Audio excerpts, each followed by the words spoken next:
My sentiments exactly. Count the money quiet. Okay, welcome everybody out to the June meeting of the Utah Gold Prospecting Club.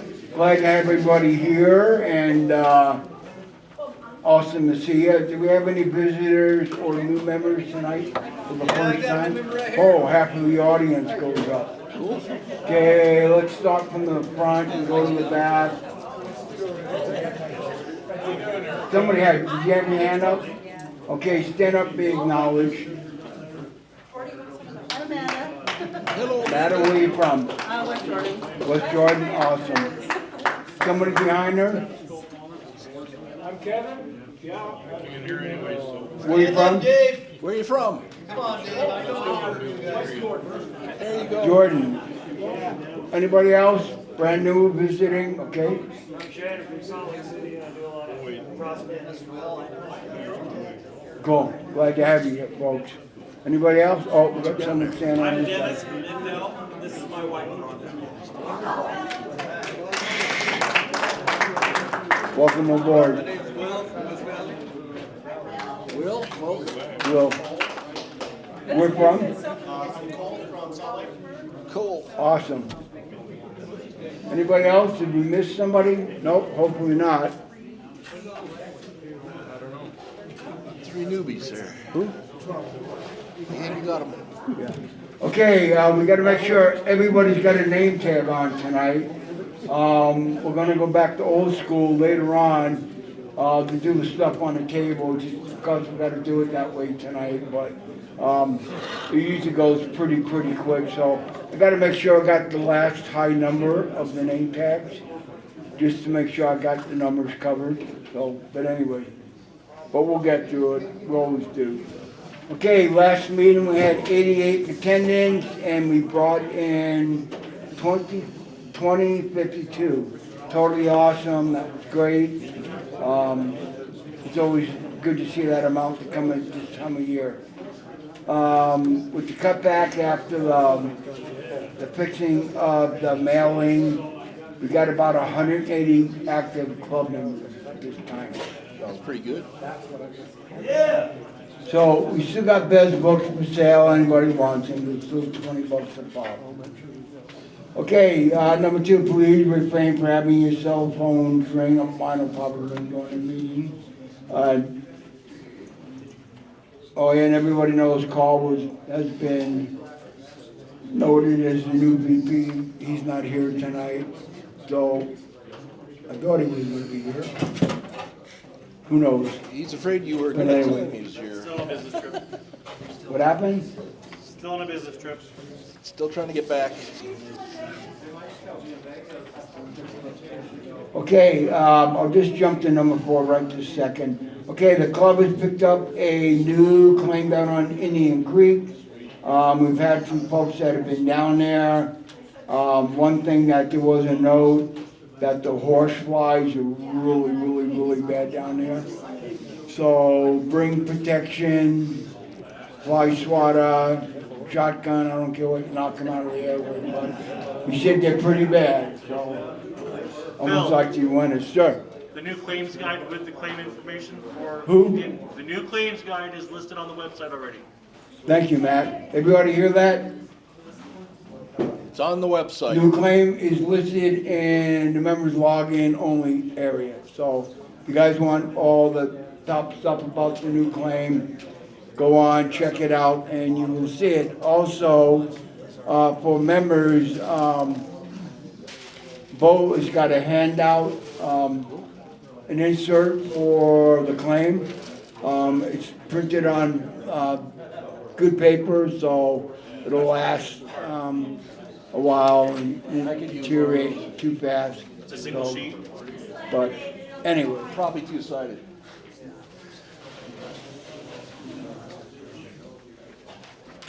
Oh, black and white. well, yeah, and just making sure if you guys do go down, so it's listed, that area, Indian Creek is listed on the section 11 of the dredging permit. So it's actually on the dredging permit, so If you guys wanna go down there and dredge, have at it, it's an open area for dredging. All year long, that one's. Yep, all year long, so we'll cover that a little bit more when we get talking. Okay, as Matt was saying, the outing agenda has been posted, it is on the website, so it's all there. So if you guys, it might be tweaked around a little bit due to the fact that we have the Indian Creek claim, now it's been listed on there. So, yeah. Everybody knows, July 19th is the barbecue, 104th and 1000 West down in South Jordan.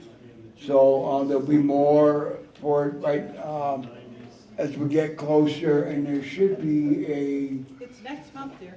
Hmm? It's next month, so if you guys plan on being. yeah, there, July, sign up. so Sign the us sign-up up. sheet's floating What time? someplace. Who?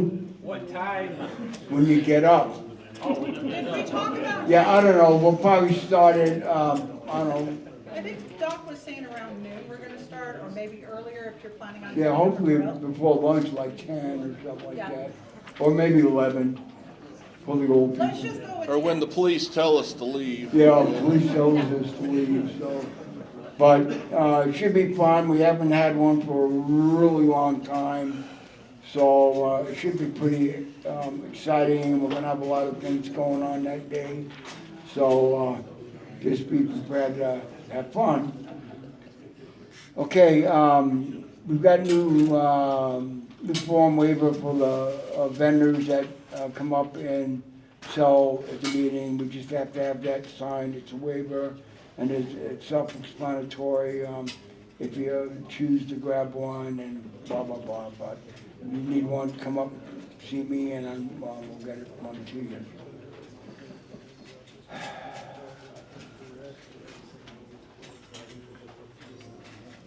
Okay, the reason why I said, we'll do the can draw tonight.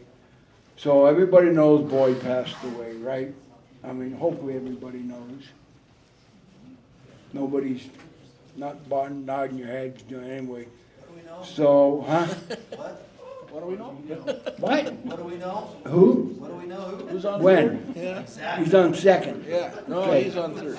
But anyway, Where so did it happen is the important stuff. hopefully everybody knows that Boyd passed away. He was fighting cancer for a bunch of months, and it just ended up taking him out pretty bad. And so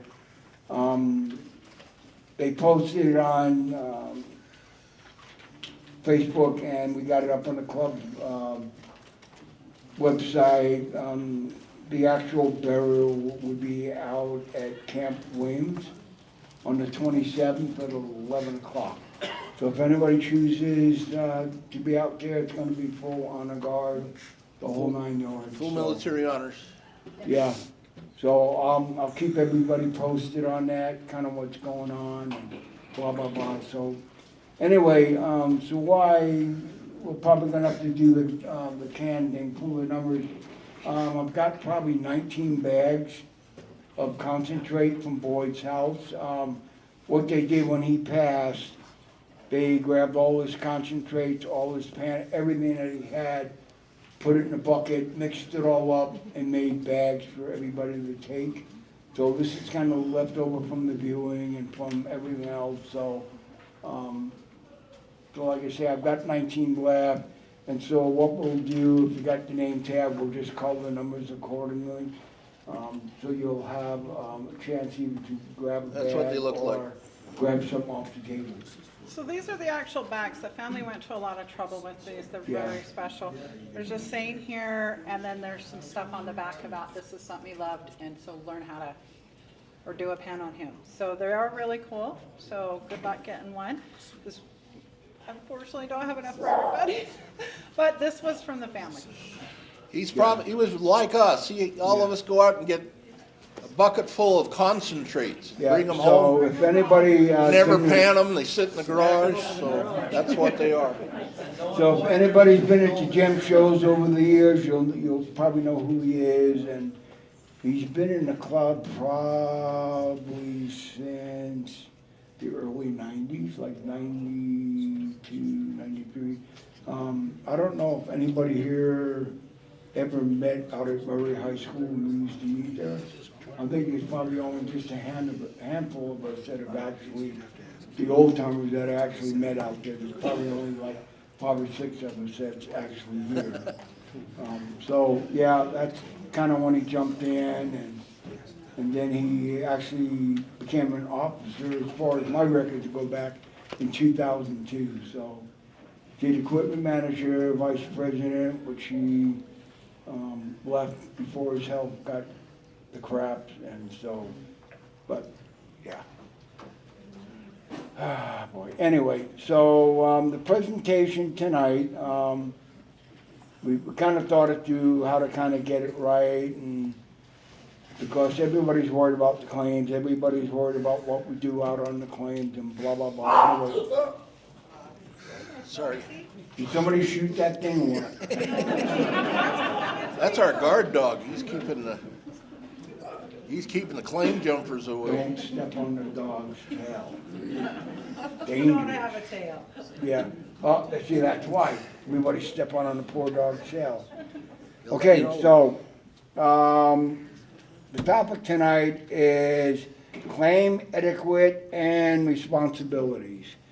And the reason why we kind of brought this up, because there's been a lot of crazy things that go on the claims, and we all need to be responsible for what goes on out there, because technically, even though the club names are on the claims, it technically belongs to everybody that's sitting in this room. Everybody's got a little part of it for that responsibility or actually owning a part of it,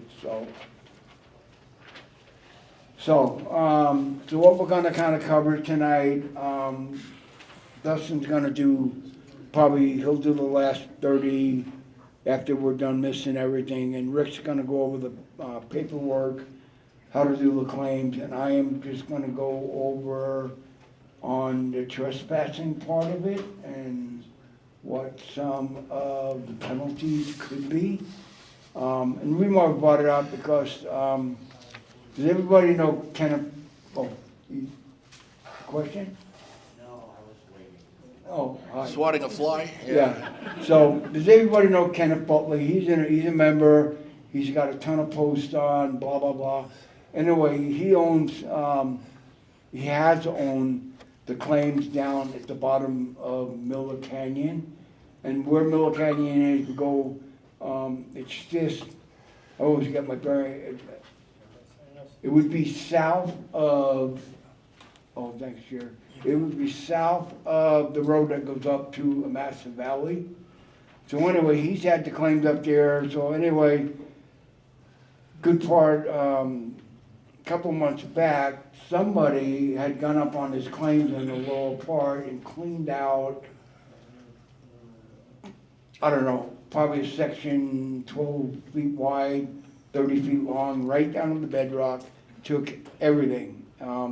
He had trail cams out there. It was hard kind of to see what was the first time, but some other guys came back. Anyway, they notified the sheriff. The sheriff came down. They were going to arrest him.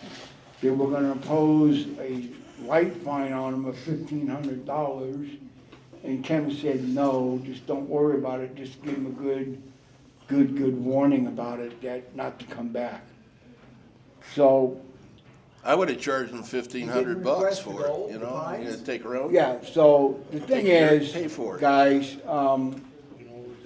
if we are out on the claims and we're down there, don't be afraid to ask people for their membership cards. You're not gonna hurt anybody's feelings if you do that. Well, you might, but only the people that aren't supposed to. Yeah, the people that don't belong there, they might be offended by it, but oh well, right? And so, and if they're, I'm just gonna kind of blend out, so if they're not a member, tell them about the club, tell them what their private claims, and ask them if they want to come up and join up, or go on the website, get the waiver, sign it, to become a member. So what it does for them, it allows them to come on the claims anytime they want, prospect, don't have to worry about getting in trouble, blah, blah, blah. The whole 9 yards of it. So, and we were having a lot of problems on our claims down on Little Severe, down on Mill Creek. There was some gentleman that went down there. He lived down in the area, and his explanation of it was, well, I've been coming up here for years, no one's gonna tell me to stay out of here, blah, blah, blah. Anyway, what we did, probably a year and a half ago, we got all his information, the license plate, anyway, we ended up putting a kind of bounty reward out for him, for trespassing. And then after that, it like stopped, so, which is good. I mean, we don't know how much gold he got, it's just like on Ken's claim, who knows how much gold he got, you know? If you're in a really, really, really good spot, yeah. And the thing is about our claims, if you look at the amount of gold that comes out from Severe, and if you compare it yard-wise or bucket-wise, like to Gold Rush and stuff like that, our claims are actually better. Believe it or not. I mean, they gotta move hundreds and hundreds and hundreds of yards of material to get the same product, but, you know, we moved a little bit and get pretty much the same amount, so. And that's just pretty much how it is. So, and then again, if you guys are down on the claims, pick up after yourself, don't leave it a mess, leave it as you found it, you know, that's the best way to do it. Or even a little better. Yeah, so. Because then the yeah, Forest or Service better. and the others, they notice what we're doing and they'll work with us better. I mean, fill in your holes if you want, you know. You're up there all day digging a spot, you really don't wanna come up the next day and undo it again, it's just, I know. But if you're done for that weekend, fill in your holes, so it's just, like you say, claim adequate. I am gonna stop here, cause Dustin wants to, kill it, down on the last 3 or 4 parts on here. So, we will pass it to Rick for about 10 minutes or so. Let him explain, what the paperwork process is, which is always a pain in the neck. Doesn't matter if you got all your ducks in a row or whatever you're doing, it's still a hassle to get it done. So I will pass the mic over to Rick, and thank you. Thank you. Howdy. Hello. Anybody home? Can you hear Now me? you can hear it, yeah. Okay. I can speak louder if you need me to. I just want to break your eardrums. No, you won't. I'm Rick Olson. They made me the pawn for the claims manager. You are. And you do learn quickly a lot of things you hoped you didn't have to or wished you had, and that's why I got on board, to learn about it. And that's why I took the position. What you gotta do there, you almost gotta be an attorney, or at least have a few hours of training to, really be able to tell you all the details. If I did that tonight, you'd all be asleep in about 5 minutes, and I only got 10 minutes anyway. But I'm gonna give you the basics, make it simple for all of us, because everything I'm gonna tell you, forms-wise and how to do it, is online. And it's online with the BLM, probably online with the Forest Service, they have a little bit in there. And the Utah Trust Lands have stuff in it. Now I bring that up for many reasons. I'm gonna give you a basic. When you go to get your own claim, there's only a few ways you can. The greatest way would be to have a patented claim. They stopped doing patented claims and allowing you to have them unless you had them and then you're grandfathered in about the 70s. And if you ever saw one come alive, I don't know unless you got a real good attorney and at least $100,000 to $300,000 to buy or get one of those going, because that's what it takes to get one of those really old mines that's been around forever. They stay in the families, they don't want to lose them. And the next way is to find barren ground. Well, everything out in the West is technically owned by the U.S. government under the Bureau of Land Management. We, the people, basically, but anyways, they manage it. And the Forest Service has their piece of it, and they require you go through the BLM to make those alive as well. And then there's the school trust lands, which when they formed our country, or a few years thereafter, they decided it'd be nice to set aside 1 mile square that if you buy it or start working on it, the proceeds will help the school districts. In some states, the school districts pretty well are covered by their school trust land managements. In Utah, it's been sucker wind, who knows? They're trying. It's a mess. We've had some, like Amasa Valley, that's a school trust land. It's a mess. And the way you get that one, you have to go to the school trust when they come due and bid on them. Come up, what, about every 10 years? Yep, next Yeah. year, And then you have to renew it every year, and it's like $640 a year. just whatever you. So pay. we used to go down and get Amazon. It used to be starting to, people knew that, hey, we're not gonna do much on there, so, $600 or $700 would do it. Maybe 11, I think some of them pay as high as 14. Then some of them saw, oh gee, I'm gonna get rich and everything's great down there. Some guys we rented to were finding, so they thought they got wind, somebody was gonna go in and really bid high. So they bid like $5,000. Everybody else was down around 700 to It was 14. higher than that. Huh? I think he won the bid when he got it like 7,000. Oh, it was a $7,000, Yeah, okay. and the actual bid to win it was only like 1,900, 1,800. Yeah, that was that's where everybody was going in at. Yeah, So, you gotta really be willing to open it up. The problem is, they're going in on the small claims like we do, so it means you can prospect and you don't have to pay the bigger fees because you're not gonna move to the next step and go commercial. But if you did go for commercial to start with, it'd be about $640 to file, and everybody has their own funds, and every year you gotta do that. But then you got it, and you can sell it, it's a deed. And we go in for small claims, most do, and what they come off of is the BLM. And they keep them on file, but the first place you file is at the county recorder's office. That becomes the land deed owner of record, or that's where it's kept on file, so that, you got a legitimate document, a legal document.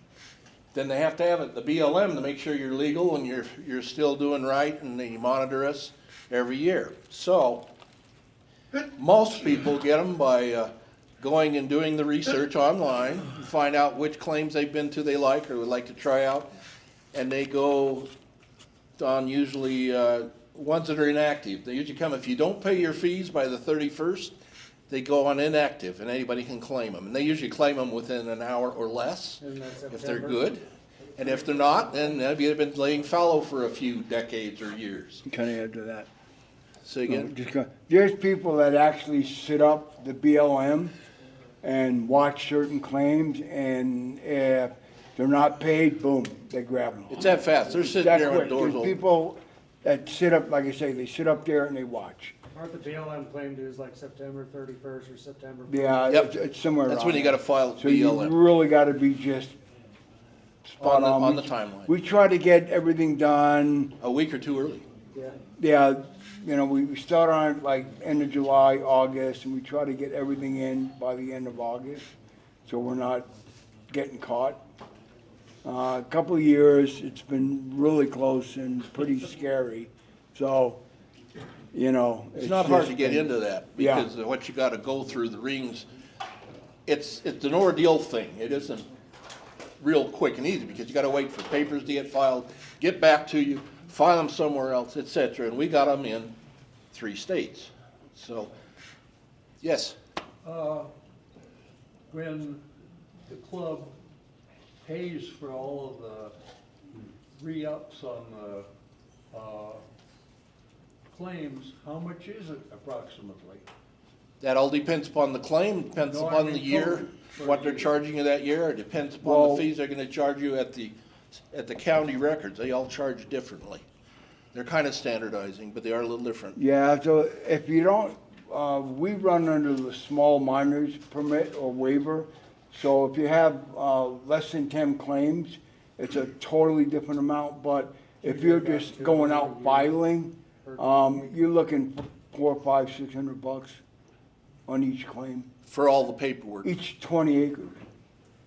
Yeah, it can be way, way, way up there in price, way up there in price. We technically have several hundred acres under the claims Well, we we've have. got, Yeah, We just don't tell them. So as of 2024, they just raised it. It's $274 for 28. Is that for the commercial? That is not commercial, that's just a standard claim. The commercial, to go commercial is not really a change in the claim filing fee.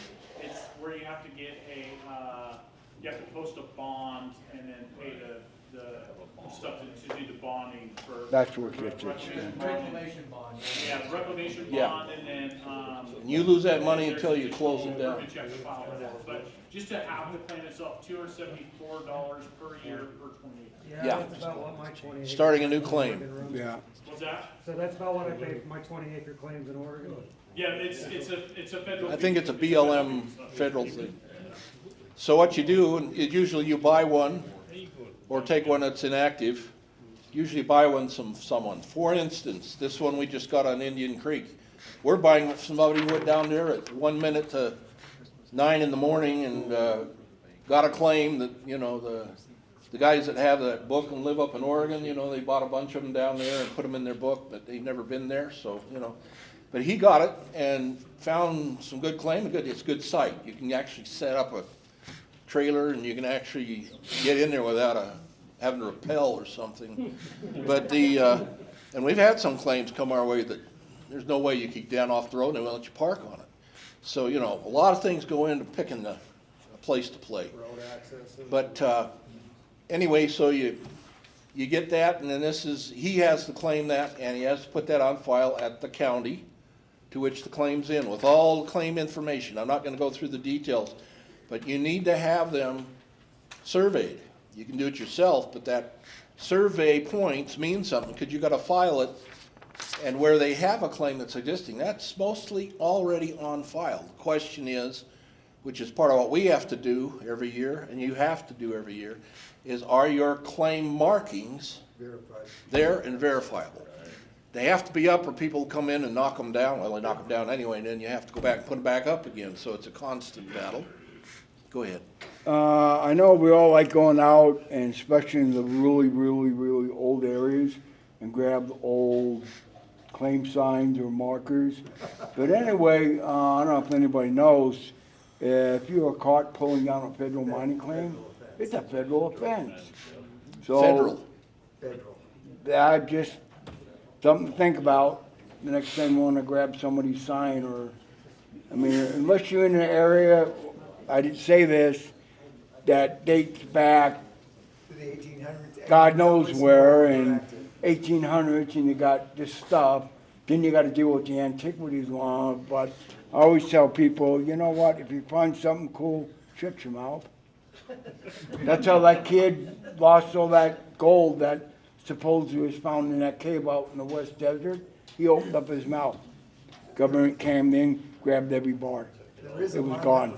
That's an antiquities movement. Yeah. So, but anyway, you got about 3 minutes. Oh, we only got 2 minutes, okay. 3 I'm gonna minutes. talk fast now, so we get through 3 this. minutes, yeah. Anyway. So I anyway, just don't wanna go you get that over. filed, and then a copy goes to the BLM. That shows that you now are the owner. So then comes the August to, end date of August. You gotta file, a notice of location that goes with that shows you're now the claim owner, and here's the location file. That is on, usually when the claim's already there, it's already there, but where you're buying from somebody, you have to redo it. That stuff's in there, and again, you need to get a map of where it is and everything, so the guy in the public office can take up his binoculars and be able to read it, and a good map goes with it too. Okay, then, every year, you file that at the county, and of course, then you take that up to the BLM, and that's what the notice of location is. But they want it stamped by the county as well. So you do that, get stamped, then you take it to them, and they'll do the final stamping and get back to you sometime in the next 6 months, In your mailing it back to you. Okay? Now, in the meantime, there's one other piece of paper that you have to have, and that is, every year you have to file again an intent for claim.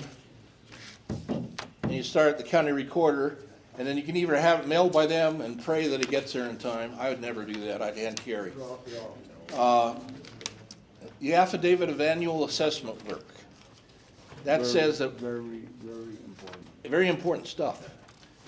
And you can fill it out and all, but you gotta have it notarized. And you can lose your claim if you don't do it. If you don't do it, you lose your claim, period. End of discussion. The other guys get it within That's 1 the minute. easiest way to lose your claim. Yeah, and so you file it with all we can go under, if you got the claims, you know, it saves on some of that ink work you have to do it. You can get them online, you can fill them out online. I do them by hand just because it seems to work better. I'm old timer. Well, they're in the claims guide. Yeah, but they are in the claims guide. I believe our new one has them in there. I got the 2018, so it's a little old, but there are things back there, and again, online. You can get online with these agencies, and if you're old school like me, you can even go up there and ask them, and they'll either hand you one they have already printed or print you one, and even help tell you what needs to be in there. They won't do it for you, but they'll show you how to do it. And so you need to file that. When it comes back, you take it up to the BLM before the 30th and file your intention to do it. Now, the affidavit, you know, they want the stamped one before the 30th. But the actual claims work, the assessment work, you can fill that out. That's why I get all those things from you guys when you go out. Because they want those by November 31st, by December 1st. But anybody in their right mind gets them in the same time in August. Send all your paperwork in. Then it's done, and you can be assured everything's fine there. And that's what you do. Probably could cover a whole lot more, and then you're all gonna be confused. I didn't want to confuse you more than I already have. If you don't keep a list of everything that you have to do, you're gonna find out you've forgotten one thing and you can lose your claim. Amen. You do not want Keep a to list. forget dotting your i's and cross your t's, because you will be Check out it, the door check on it, it. cross it, check it off, and check off that you have taken the information in. And you want to carry those if you can to the Registrar. BLM. The ones in Idaho, go to the BLM in Idaho. The ones in Utah, go to the Salt Lake one. And so, you know, there's a little bit of footwork involved with this.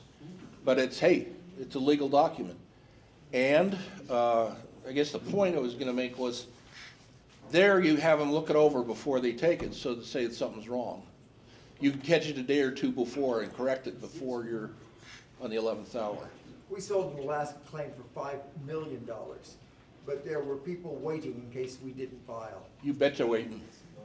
5 million. Think what happened if you got in an accident And that or was didn't when file, gold it was on the 11th hour, that was gold at 200. Now, they're stripping it all the way down 30 feet.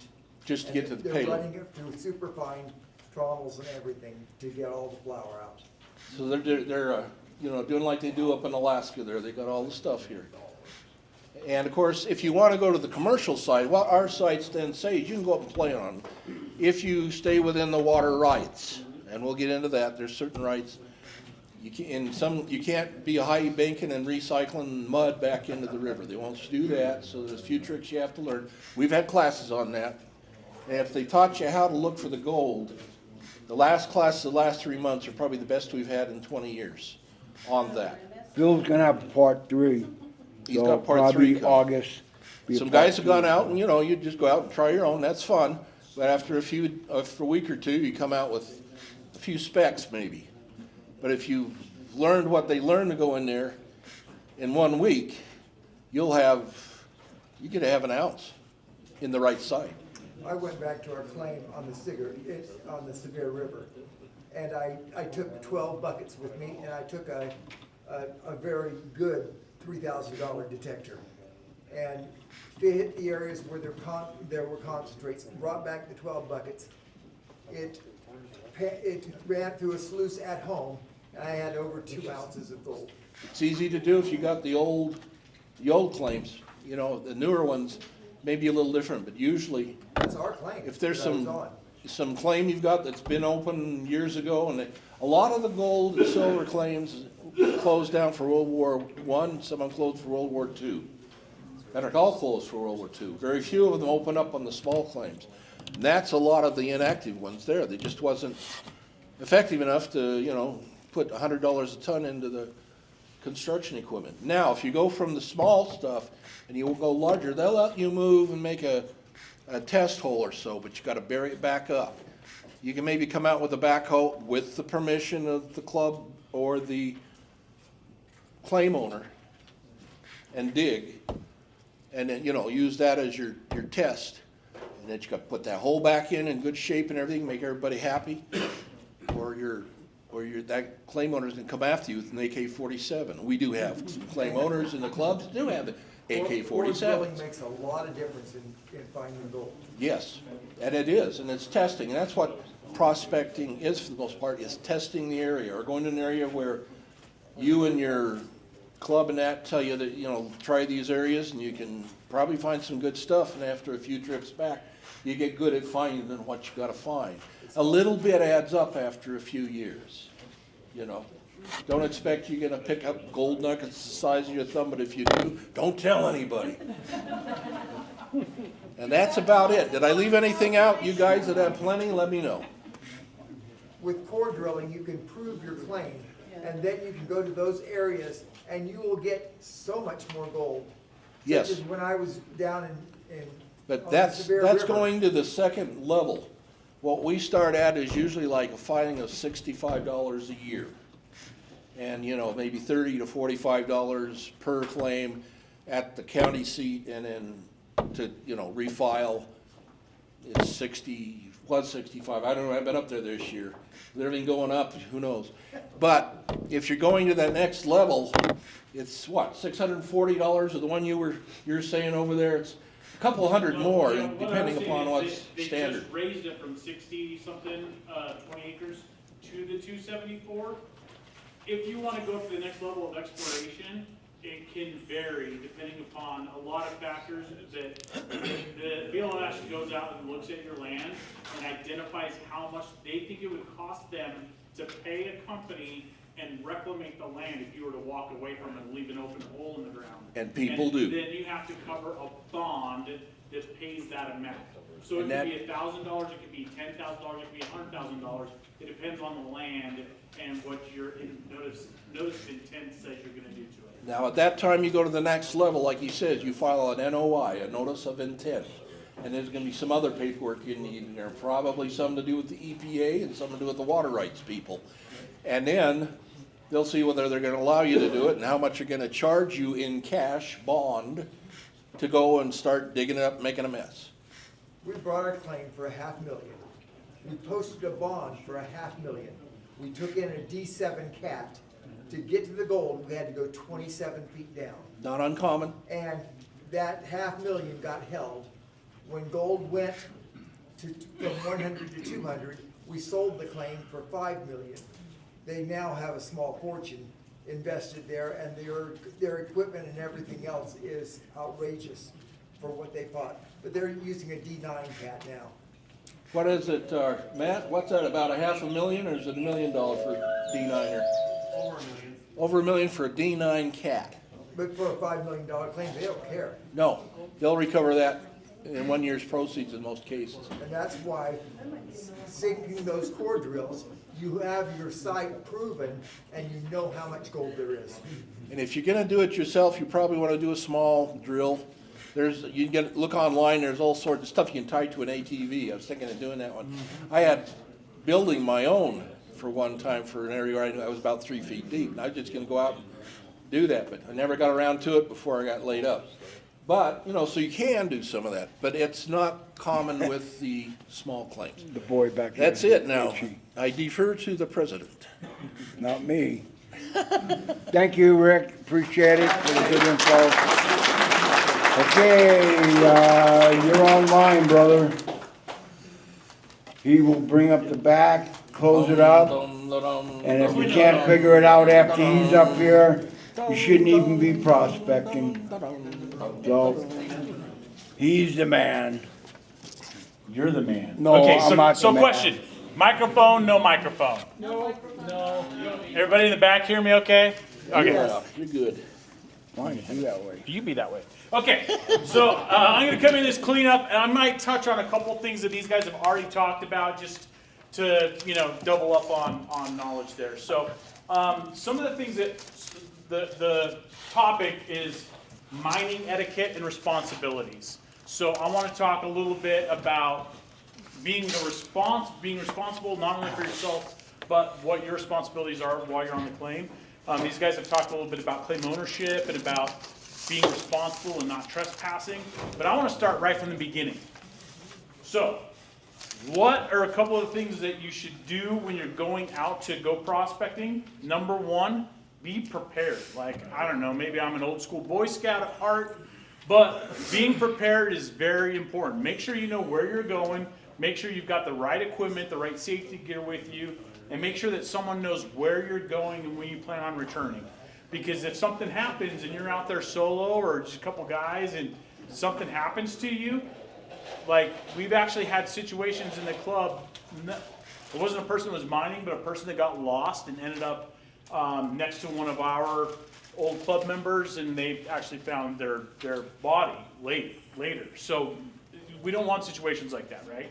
Find out who you can trust to let them know where you're going to be, how they might be able to get a hold of you, how you can get a hold of them in case of an emergency.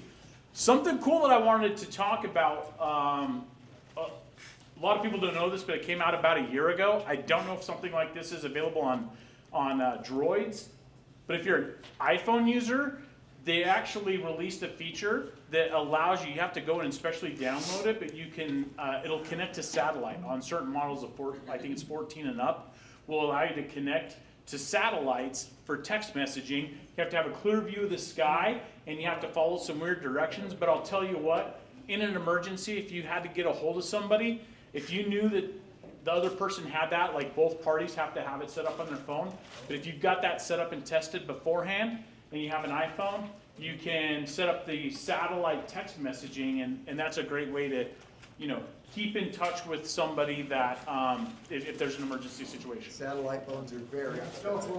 Yeah, I rent satellite phones sometimes. They're very expensive, but if you have an iPhone 14 or later, you can download a version of it that'll allow you to satellite iPhone text. 14 operating system or model? I don't know. Model. You'll have to do I don't know. You the have to check specifics into there. it. Yeah, check into it to see if your phone works with it, but just something to think about. Kind of like the Cadillacs have OnStar. Virtually, it's the same thing, but it's a downloadable app. Yeah. It's not. It's just part of your iOS. But then also, things like Spot, if you're going to be out alone. There's a hand back here first, and then I'll come over to you.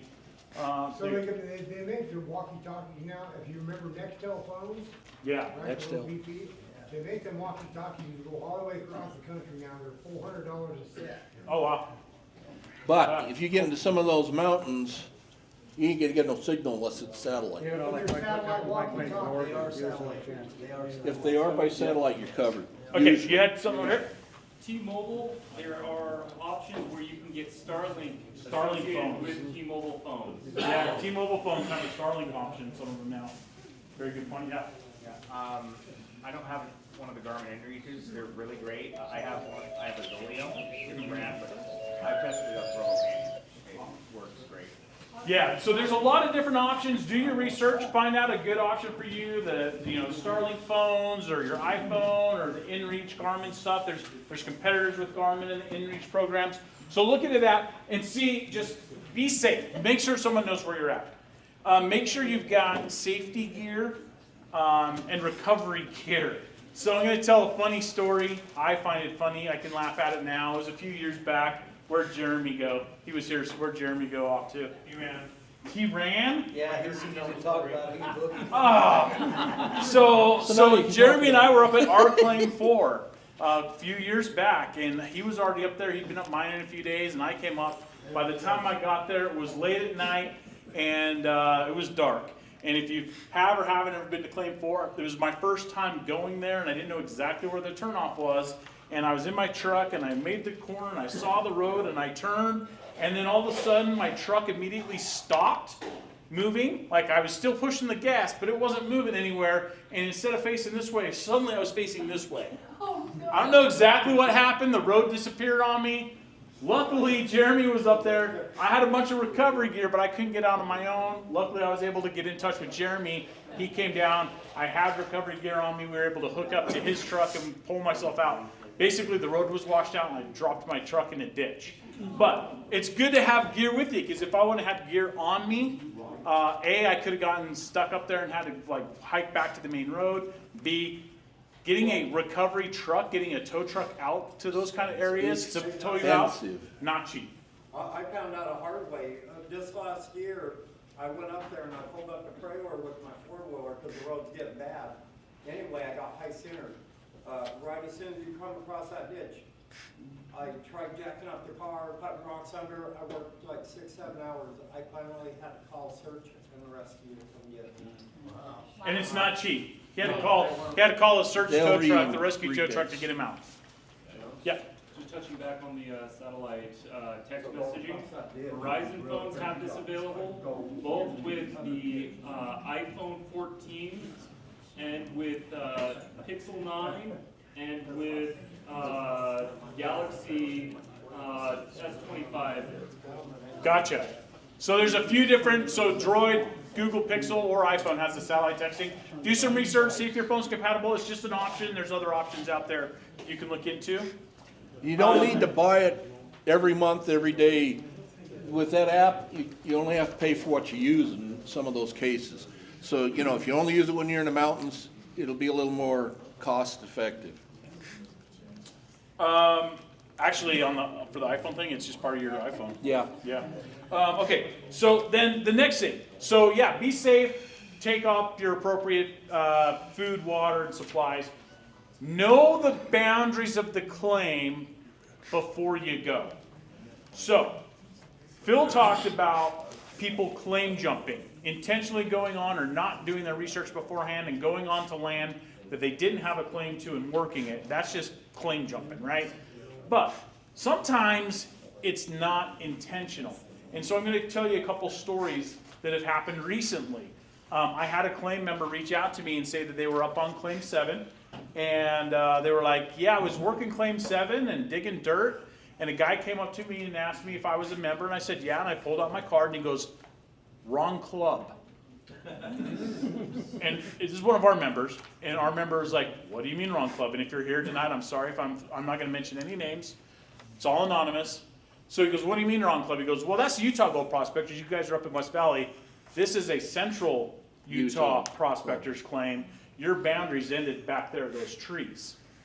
No, luckily it was the president of CUP, Brandon Christensen. He's also a member of our club. He's an awesome guy. I love Brandon to death.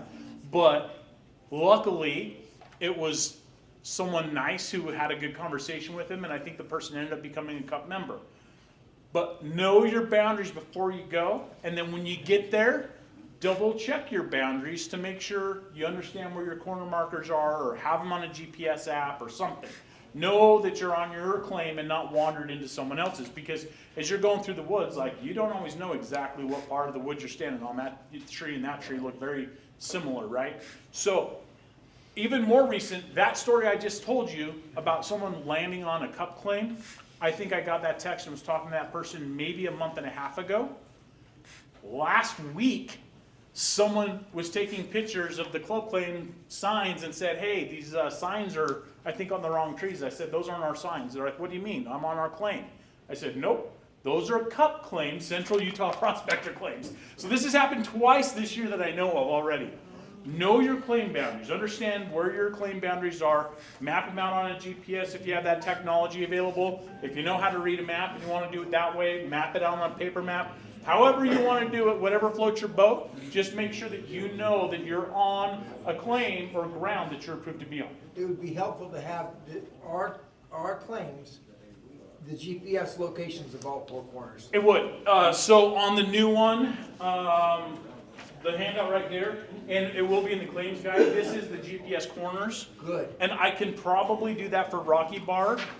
The other ones, I will have to get them because the pictures that I build all the pictures in the new claims guide. Those are approximations and not legal descriptions.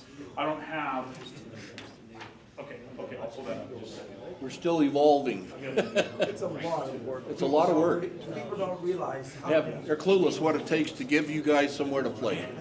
But Okay, it's a cheap way to play, it is, well, it depends on, you can. unless you're an yeah. officer. Okay, so know the boundaries before you go. Is it your claim? Hopefully you know your own boundaries. I'm assuming when you mark out your claim, you know what your boundaries are, right? Is it a club claim? If so, if you haven't been there, talk to the people who do know. Talk to the officers. I can set you up with my generic maps in Onyx or some different mapping services. Gaia, Onyx are the two that I use. I can set you up with boundaries. But talk to the officers and the people who know. Are you prospecting a new area?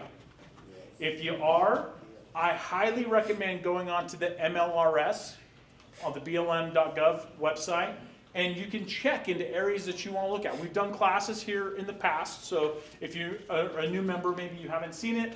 I think, Matt, those videos might be on the website when we've done some of the MLRS stuff with the BLM guys. So we have some, I'm sure we'll do more in the future, but more than happy to walk through the MLRS, how to use it, and do research.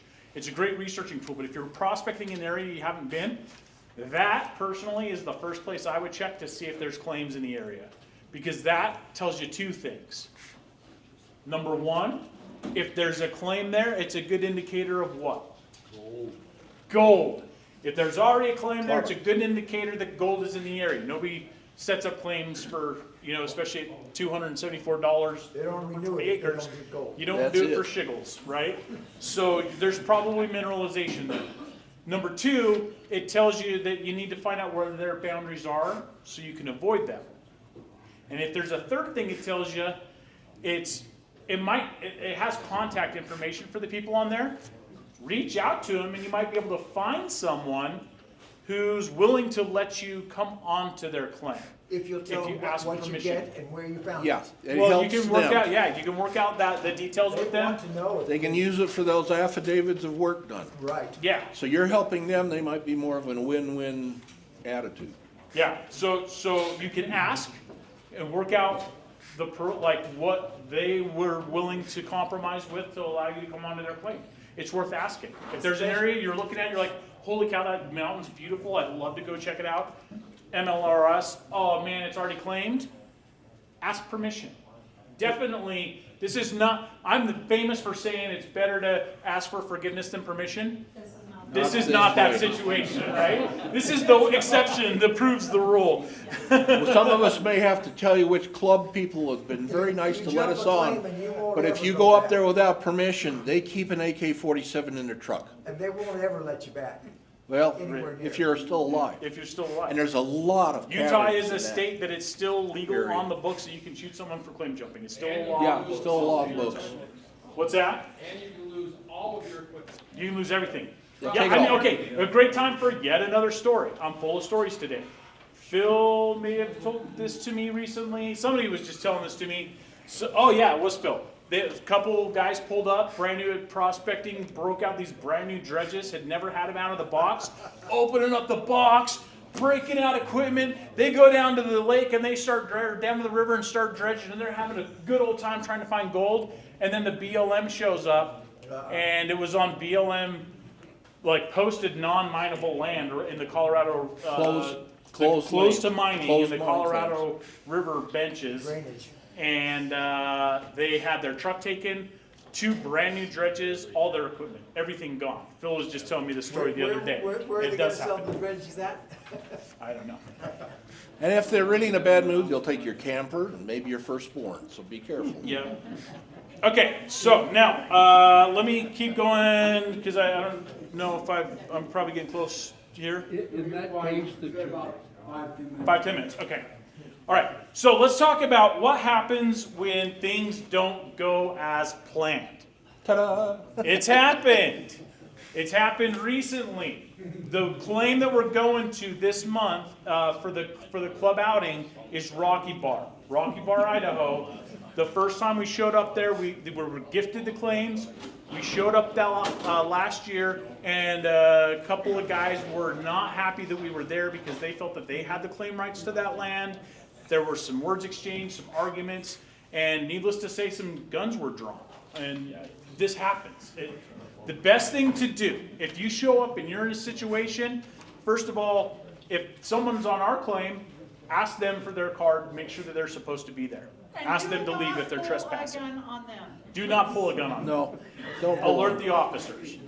Now the opposite is true. If someone approaches you and is argumentative with you that you're not supposed to be there, the safest thing to do is to walk away, contact one of the officers and or the authorities and let them know what's going on. Okay, don't engage with the people, apologize, remove yourself from the situation. It's the safest thing to do. You might be in the right. I'm not saying you are in the right or not in the right, depending upon where you're standing at that moment. Technically, our guys in Idaho were in the right. They were on our claim. We had legal claims to it, but the safest thing to do at that moment in time was to stand down. So down in the Superior area, if something happens, do not call the local police. You call the sheriff or you call the U.S. Marshal Office. It's federal. The sheriff has jurisdiction, the federal marshal will back up your federal rights. And they can lose everything they've got to you. It's your claim. Yes. Yeah. Yeah. Yep. So anyway, it's definitely don't be argumentative with people. Just figure it out, resolve it peacefully. Carl was up there with me. Carl and I went down. We approached the other people. We worked some stuff out. There's still a dispute over that claim in Rocky Bar. Keep in mind, there's 2 claims in Rocky Bar. There's still an open dispute. It's never fully been resolved. May never. It may never be without taking them to court, which we would probably win, but it's not worth arguing over right now. Lots of money, $300 an hour. So that said, when we're up at Rocky Bar, for anyone going up to the claim this weekend, stay on the second claim. I think it's 12. Stay on the second claim. I'll tell you what name it is. Just avoid the first one. It's the better gold's on the second claim anyway. So just avoid the first one and avoid the compensation. Stay on. I think it's riding tree is the one we want to stay on. I'll have to look it up a little bit. It's always better if there's a buffer there, nobody gets in trouble. Yeah. So anyway, so now you're prospecting, right? You're out there prospecting. You're digging. Couple things for responsibilities is be safe. Don't create any of your own safety hazards. So one of these things that happened, again, with Brandon Christensen from Central Utah Prospectors, he and I were out at Amasa Valley, and we were noticing that people kept digging directly into this one particular mountain, which was creating a massive rock overhang over the top of the area we'd been trying to work in.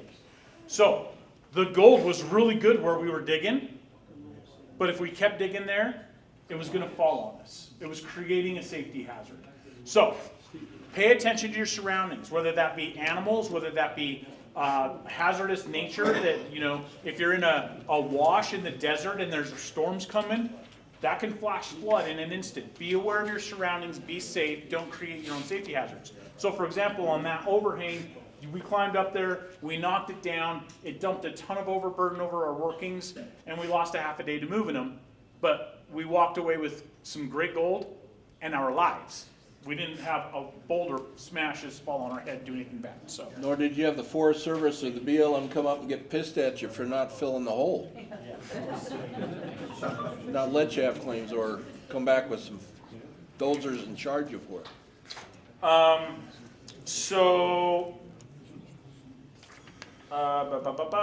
Yeah, and so a little bit further down, Dane Horrocks and I, Dane's also a club member, we were also down on Amasa when we had access to Amasa, and same thing, it was a totally different area, but the same situation. People were creating these huge caves. They were going in almost like they were drift mining and following the pay layer, but they were creating these huge overhangs of dangerous dirt and rocks and boulders above them. So don't do that, be very safe with that. Okay. Let's talk a little bit more about now we're prospecting. So don't add chemicals to the water. If you're new to prospecting, you may have been watching videos online. People talk a lot about things like jet dry. Jet dry, it's great for recirculating systems and closed systems.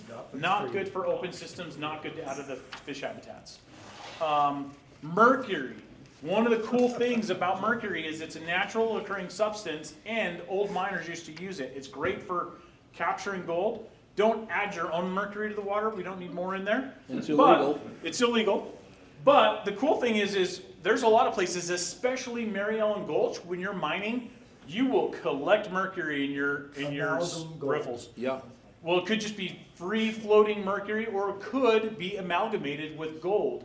If it's just rolling balls, it's probably just free floating mercury. But if it's like, looks like mercury, but it's like melted aluminy looking, it could be an amalgamation of gold. Yeah. Take it out of the street. Yep. Silver Cities, you can. Silver City, yeah. Silver City is known for having amalgamated gold in there. Don't put it back in. So don't put it back in. Keep it separate from your gold. Otherwise, your free gold will get sucked into the amalgamation.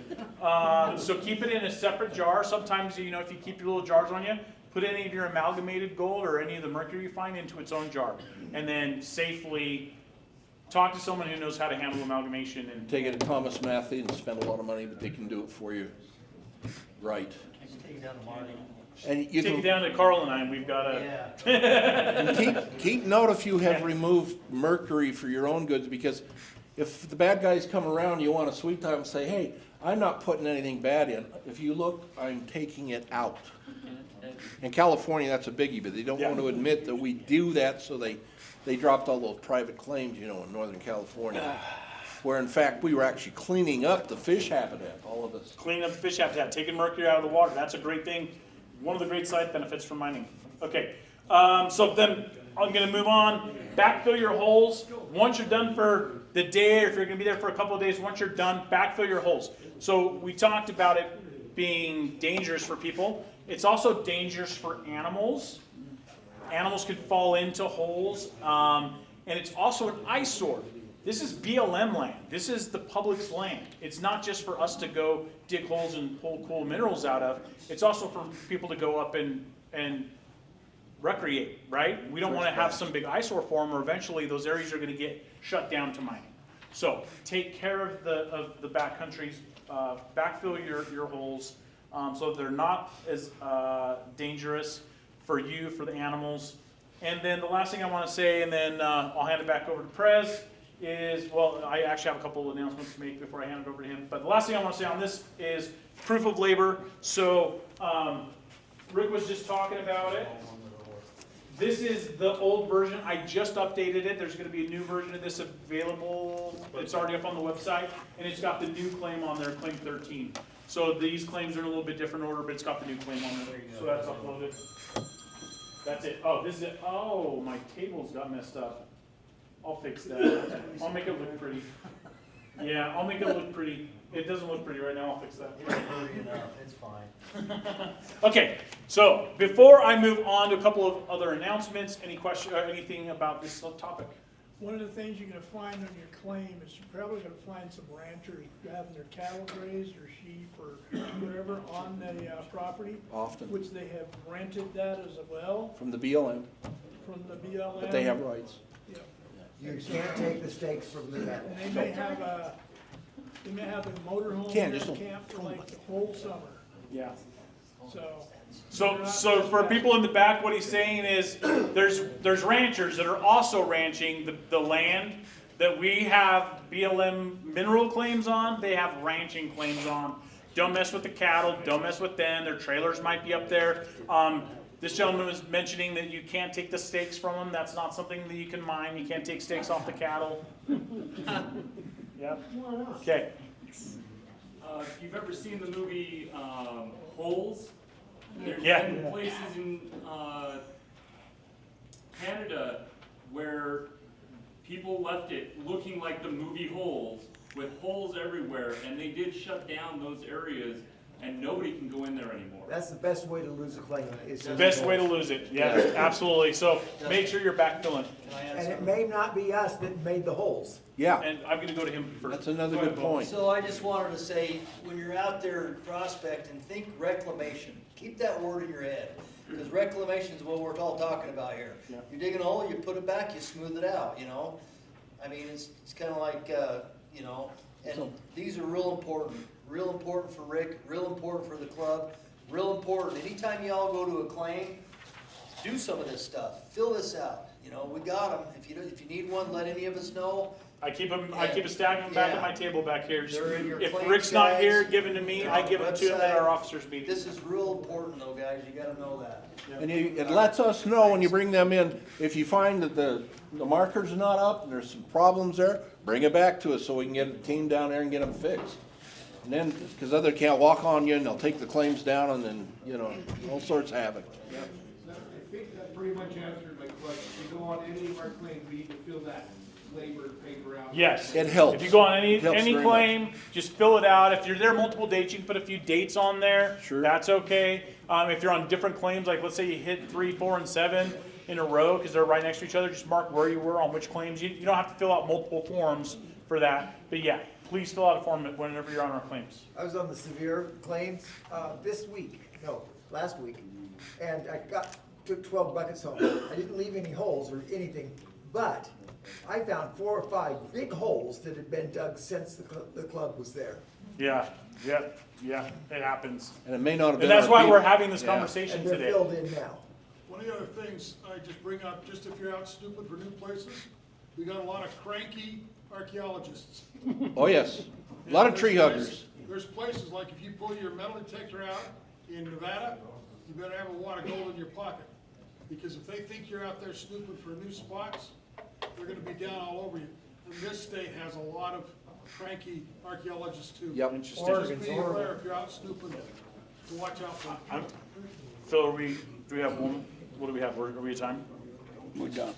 We're done. done. Okay. Yeah, it's 1:15, brother. We're burned out. Our nickel ran out. So the last thing I want to say, number one, we already talked about, I've got these back at my table. And then also if you are going to, the claim, if you're going on the outing this weekend up to Rocky Bar, the sign up sheet is back on my table. So come on back there. Thank you. Oh, thank you. For this weekend, if this is the Rocky Bar claim, 11 is the one that the people have a patented claim at the bottom and the top, and they're kind of testy about access to 11. It's under contest. If you go to 12, the gold's better, and they don't care that we're over there. So just avoid 11 and go to 12 this weekend, okay? Everybody got it? Okay.